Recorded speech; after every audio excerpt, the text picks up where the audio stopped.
Assalamualaikum warahmatullahi wabarakatuh. Bertemu lagi dengan Bu Ingit dalam kelas menulis teks cerpen. Tentunya kalian sudah mengetahui apa itu teks cerpen dan bagaimana cara menentukan struktur dari teks cerpen. Ketika kalian sudah mengetahui cerpen, ciri-ciri cerpen dan juga struktur dalam teks cerpen, kali ini kita akan belajar bagaimana cara menulis teks cerpen dengan baik. Tentunya dengan memuat struktur dan juga kaidah kebahasaan yang sudah ditentukan dalam menulis teks cerpen. Nah, di sini saya sudah merangkum 8 kategori ketika kita menulis teks cerpen. Yang pertama, tentukan dulu ide cerita apa yang akan dibuat dalam teks cerpen. Yang kedua, buatlah karakter dalam cerita kalian. Yang ketiga, buat kerangka atau plot cerita. Yang keempat, deskripsikan suasana dalam cerpen. Yang kelima, tentukan sudut pandang. Keenam, menulis cerpen dengan ciri khas masing-masing. Kemudian lakukan self editing dan publish hasil cerpen kalian. Baik, langsung akan saya jelaskan bagaimana cara menulis teks cerpen dengan baik. Yang pertama, tadi sudah saya bilang bahwa menentukan tema atau ide cerita.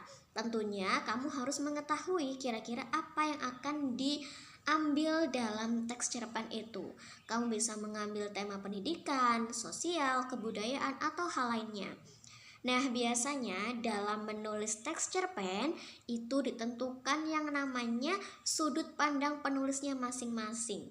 Tentunya ketika kalian menjadi seorang cerpenis, maka kalian sudah mengetahui dari sudut pandang kalian apa ya yang akan diambil dan apa ya yang kira-kira sesuai dengan cerpen yang akan kalian buat. Nah, karena sejatinya seorang penulis adalah Tuhan dalam cerpen itu sendiri. Karena kita akan menentukan kisah, para tokoh, dan juga alur dalam cerita tersebut. Kemudian yang kedua yakni ada membuat karakter. Nah, dalam hal ini tentunya kita perlu yang namanya karakter terlebih dahulu. Makanya dalam membuat teks cerpen diperlukan konsep untuk mengembangkan teks cerpen tersebut agar kita tidak lupa kira-kira apa yang akan dimaksudkan dalam teks cerpen tersebut.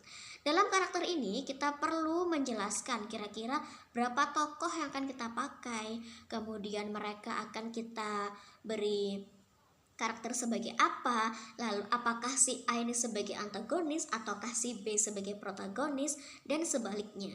Nah, maka dari itu perlulah tetapkan karakternya mereka seperti apa. Selanjutnya yakni ada mendeskripsikan suasana dalam cerpen. Nah, tentunya dalam cerpen tidak hanya sekedar tokoh dan karakter saja yang perlu kita ciptakan atau perlu kita tuliskan dalam cerpen tersebut.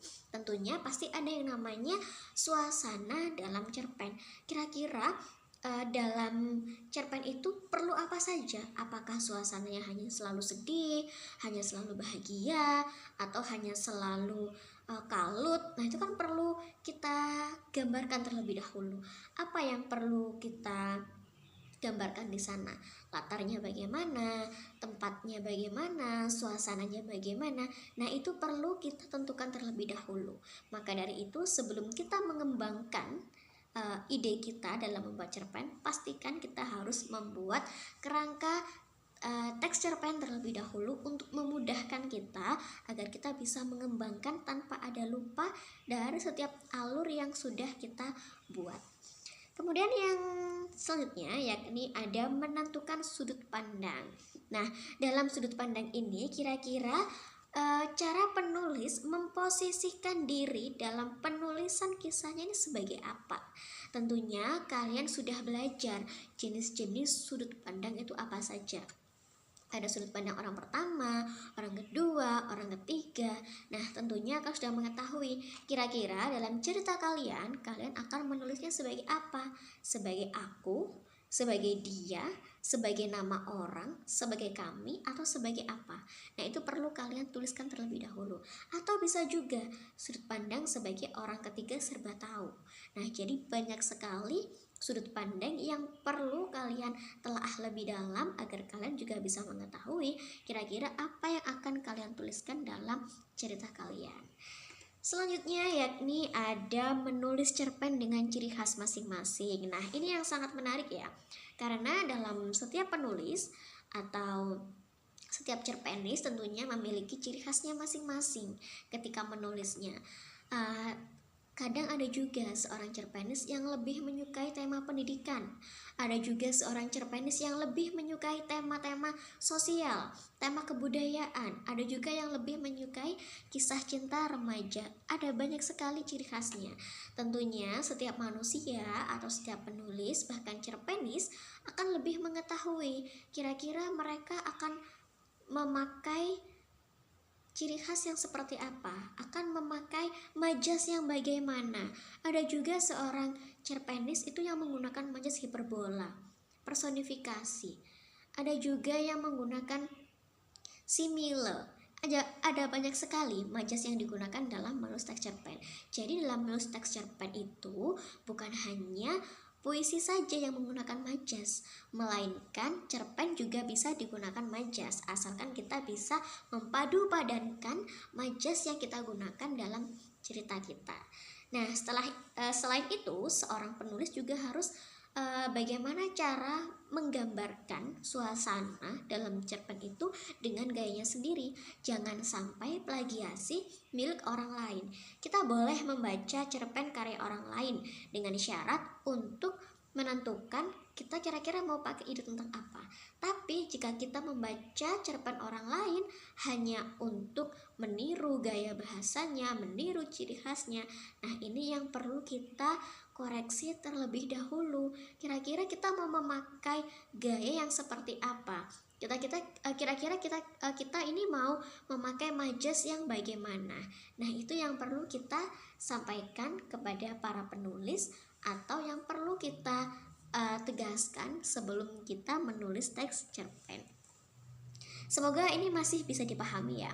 Selanjutnya yakni ada self editing. Nah, ini yang sangat penting sekali karena dalam self editing diperlukan yang namanya cross check terlebih dahulu. Kita harus merevisi terlebih dahulu.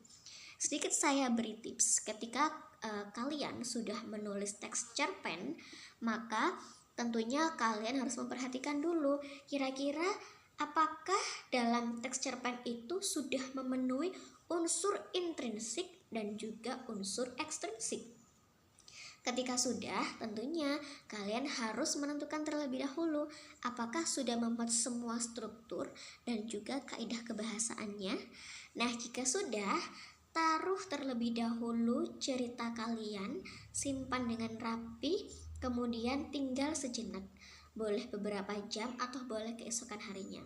Kenapa saya memberikan tips seperti ini? Karena ketika kita menuliskan teks cerpen dan langsung kita kumpulkan tanpa kita revisi atau membaca, maka sebagian besar akan mengalami kesalahan di beberapa alur atau mungkin kesalahan di beberapa kata, typo mungkin.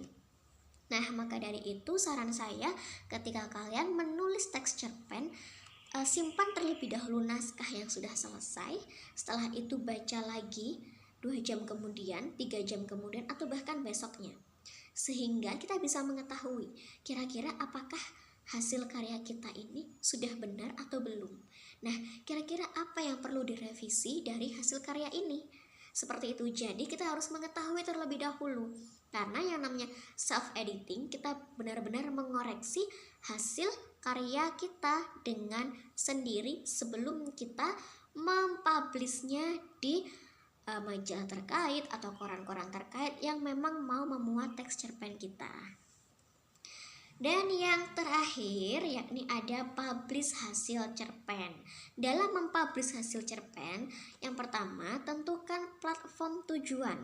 Nah, kira-kira kalau kamu seorang pelajar, maka jangan hanya dikumpulkan saja kepada guru kalian, melainkan jika menurut guru kalian atau bahkan menurutmu sendiri cerpenmu itu layak, maka kamu berhak mempublishnya, entah itu di koran atau entah di majalah yang memang mau menerima hasil karya kamu. Kemudian yang kedua, sesuaikan dengan isi format. Setelah kamu menentukan kira-kira mau dipublish di mana, tentukan isi format yang sesuai dengan platform di mana kamu akan mempublish cerpen kamu tersebut.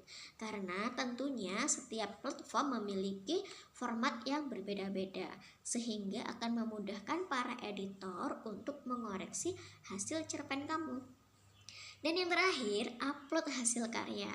Pastikan hasil karya yang sudah kamu upload sesuai dengan isi format dan tentunya sudah kamu koreksi terlebih dahulu. Jadi menyenangkan bukan cara menulis teks cerpen? Karena dalam teks cerpen kita bisa menjadi seorang penulis yang baik dan kita bisa menjadi Tuhan dalam naskah kita sendiri. Kurang lebih seperti itu bagaimana cara menulis cerpen. Semoga ilmu ini bermanfaat. Selamat berkarya dan sampai jumpa.